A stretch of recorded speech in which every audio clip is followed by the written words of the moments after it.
máme takéto dva pekné príkladíky. V jednom sa jedná o štvorec, v druhom ide o obdĺžnik a v tomto prvom daný máš obvod a chcú od teba obsah.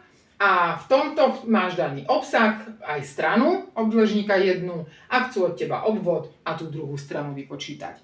Tak najprv v náčrte si červenou označme to, čo poznáme. V tomto prípade poznáme obvod. To je dookola. Vieš, to je toto dookola. To je obvod. A toto poznáme. Obsah, to je plocha, to je veľkosť tejto plochy. To chcú vypočítať. Dobre. V obdĺžniku poznáme obsah, práve že poznáme túto plochu. Takto. A ešte poznáme jednu stranu.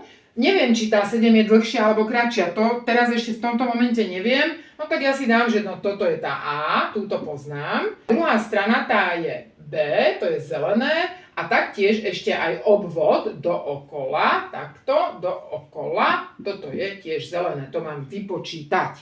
Tak ideme na výpočet. Štvorec. Najrozumnejšie v týchto príkladoch je začať tak, že ak oni chcú obsah, chceme vypočítať obsah. Potrebujeme vedieť vzorec pre obsah štvorca. Vzorec pre obsah štvorca je A krát A. Do tohto vzorca potrebujeme stranu A, ktorú však v zadaní nemáme. Máme ale obvod. A obvod štvorca získaš tak, že jedna strana plus druhá plus tretia plus štvrtá, alebo inak povedané 4 krát jedna strana štvorca, alebo teda tá 4 krát A. No a ak máme obvod a nemáme stranu, tak práve ten obvod vydelíme 4 a získame stranu štvorca.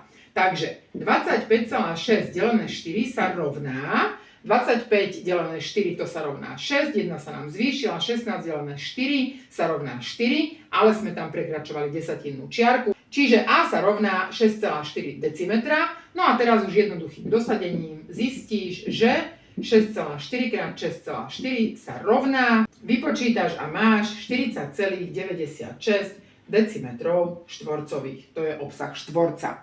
Pri obdĺžniku je situácia podobná. Obsah poznáme, jednu stranu poznáme, avšak nepoznáme obvod. A preto si napíšme najprv vzorec pre obvod obdĺžnika, ktorý vyzerá nasledovne. Obvod rovná sa 2 krát A plus B. Teraz do tohto obvodu poznáme síce Ačko, ale nepoznáme Bčko. Takže by sa nám zišlo vypočítať nejakú stranu B. No a tu si vypočítame nasledovne. Pozri. S rovná sa A krát B. Až obsah obdĺžnika vypočítaš podľa tohto vzorca. S rovná sa A krát B. A jednoduchým dosadením do tohto vzorca zistíš, že strana B je, o chvíľu uvidíš, namiesto S teraz napíšem číslo 68,6 rovná sa, namiesto A napíšem sedmičku a krát a B to mi ostáva nezmenené. No a teraz, keď ja chcem vypočítať B, no tak čo mám urobiť? 68,6 delené 7. Idem na bok. 68,6 delené 7 sa rovná. 68 delené 7 sa rovná 9. 9 krát 7 je 63. A 5 je 68. Prekračujeme čiarku. Napíšem ju sem. A ideme ďalej. 56 delené 7 sa rovná 8. Zvyšok 0.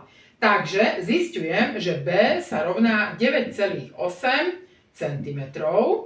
No a teraz už veľmi ľahko vypočítam obvod, pretože obvod sa rovná 2 krát, tu sme mali vzorec, Ačko je sedmička plus a Bčko je 9,8.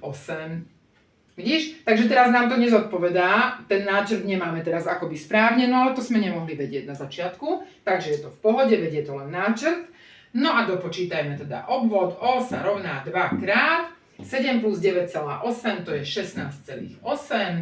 No a 16,8 krát 2 to je 33,6 a sme v centimetroch. Hotovo.